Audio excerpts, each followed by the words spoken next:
c'est très différent d'un proche aidant à l'autre. C'est-à-dire que la personne aidée, elle peut être à la maison, elle peut être chez elle, elle peut être en résidence, elle peut être en appartement, mais la personne qui est proche aidante, elle doit soit se déplacer, soit avoir, lorsqu'elle a quelqu'un chez elle, ben, elle se déplace pas, sauf qu'elle se déplace pour aller faire les commissions, aller faire les rendez-vous avec la personne chez le médecin, toutes sortes de rendez-vous.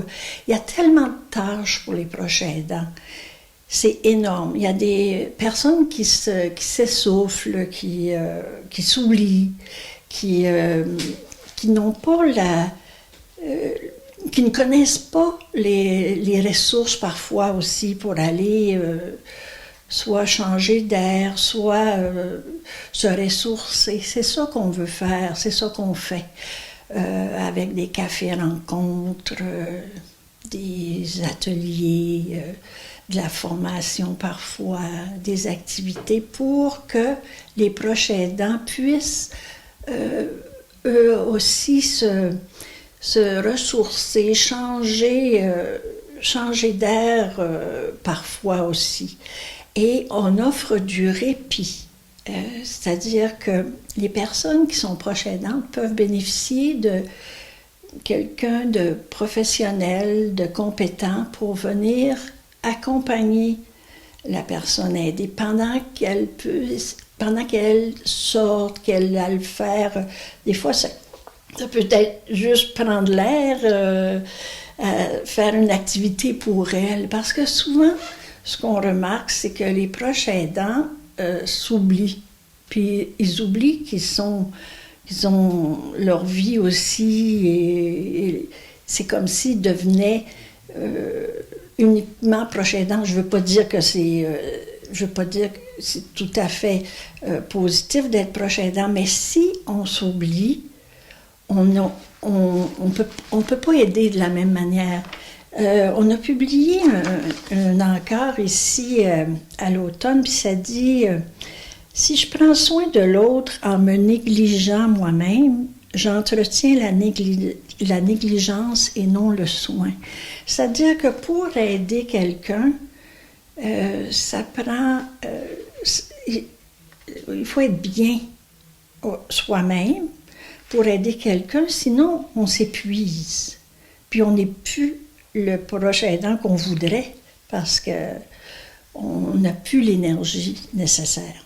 Alors c'est un peu ça qu'on fait ici avec des activités pour aider. Puis aussi des appels téléphoniques.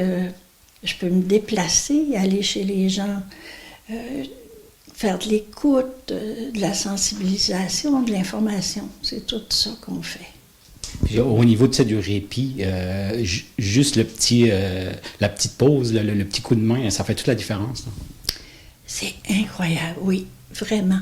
Mais moi, ce que j'aimerais dire aux gens, c'est appelez-nous, parce que on peut vous offrir ces choses-là.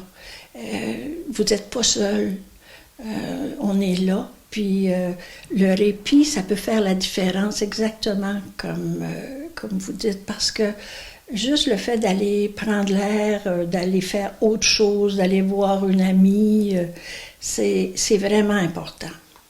Là, il y a des événements, il y a des activités qui sont organisées. Puis justement, il y en a un le 25 février prochain. Oui, exactement. C'est ici au Centre d'action bénévole. C'est une séance d'information de Service Canada et Agence du Revenu Canada. Donc, toutes vos questions, ils vont répondre à plusieurs... Bon, la période d'impôt s'en vient, donc ils vont répondre à plusieurs questions par rapport à ça. Là.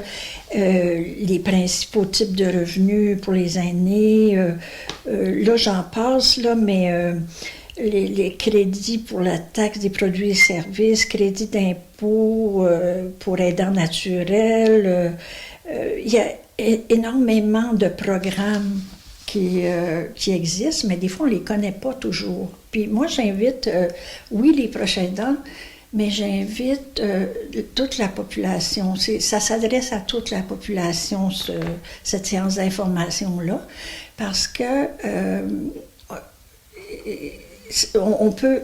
une personne peut aider un proche aidant dans sa démarche-là. Des fois, il y a des crédits d'impôt qui existent qu'on ne connaît pas, qui peuvent aider. Donc, c'est vraiment ouvert à toute la population. Mais il faut s'inscrire, par contre. Oui, parce que pour savoir le nombre de personnes qu'on va recevoir. Puis les gens, ils ont jusqu'à quand pour s'inscrire au jeu?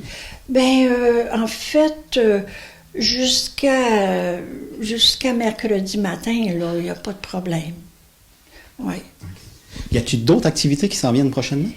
Oui, je suis contente que tu demandes ça parce que il y a quand même des activités à venir.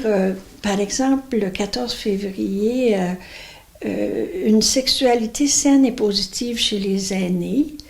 Ensuite, il y a toujours des cafés-rencontres qui vont avoir lieu. Puis le 5 avril, justice de proximité qui vont venir aussi nous rencontrer pour une séance d'information. Puis ça va se poursuivre avec d'autres activités aussi, mais je vous donne les principales. Là.